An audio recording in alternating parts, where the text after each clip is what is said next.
I was so impressed rewatching Francis Ford Coppola's Dracula. If you have never viewed a Blu-ray render of this film, I implore one to do so. Yes, it is a bit, rather, disappointing to have Keanu Reeves cast as Jonathan Harker, and there are some who don't care for Winona Ryder's presence in the film either, although if one chooses to ignore them, they'll be in for a sensational trip.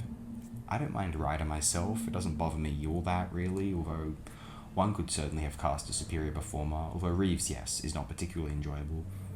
I don't mean to be a snobby gatekeeper here, but maybe one ought to have just cast British players as the Harkers, though Coppola wanted actors who would already appeal and embody desired, recognised, essentially heartthrob types, which the wider audience, in his thinking an American audience, would find horrific to view such unusual fates befall them.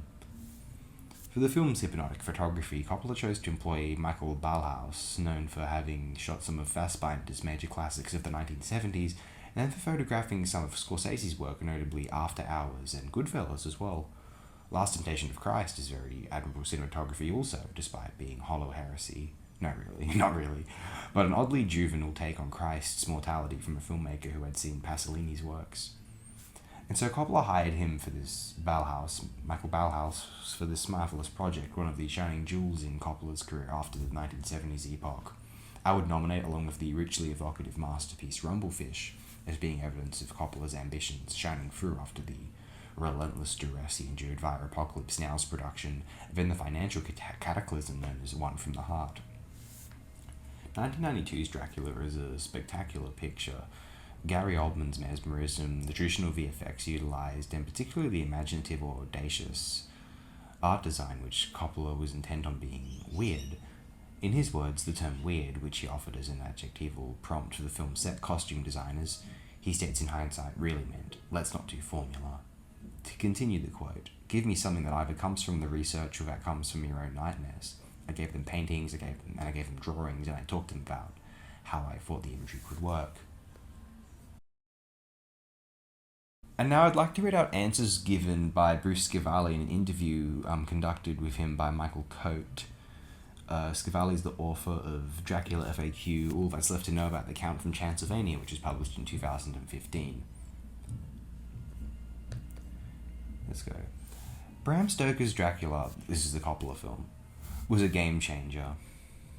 It was unlike any Dracula film that had come before and established a tone and style that redefined cinematic vampires.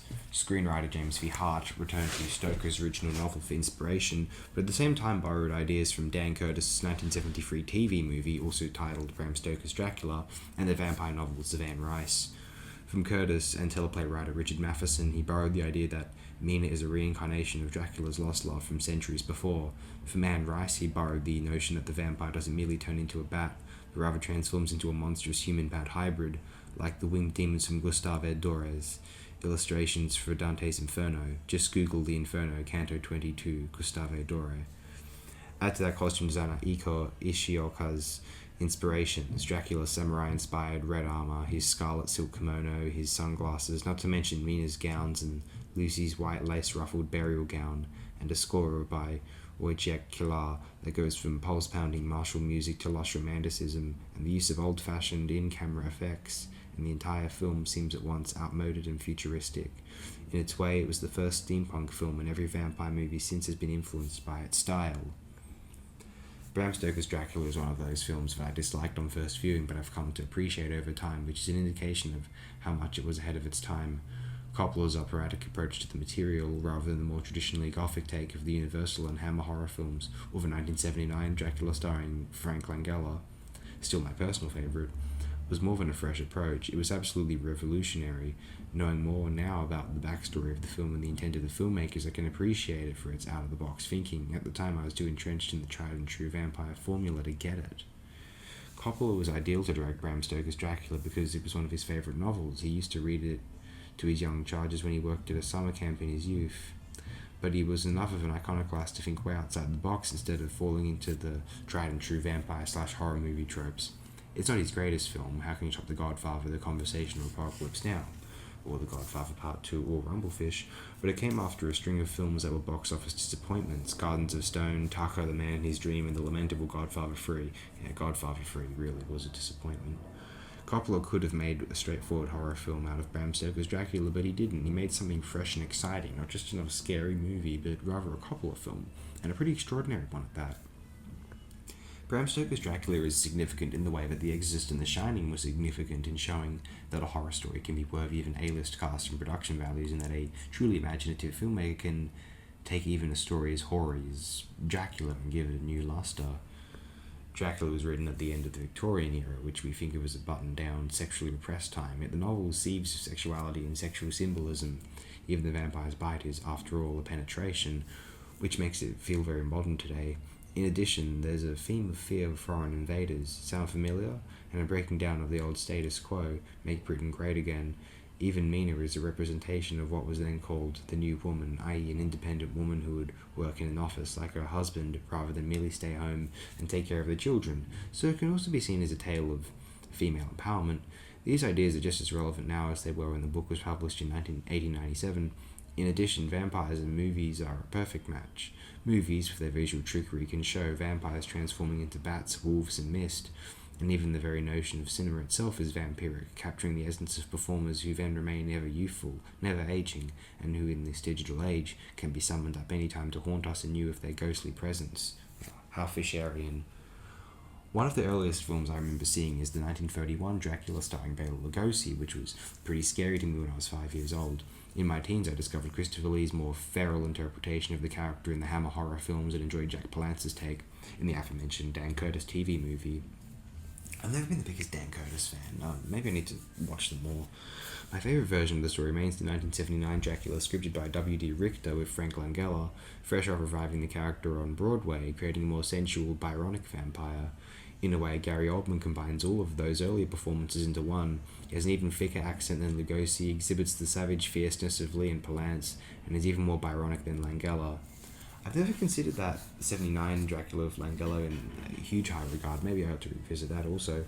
I don't think there has ever been an actor before or since who portrayed such a wide range of emotions as Dracula. Oldman's performance is a highlight of the film.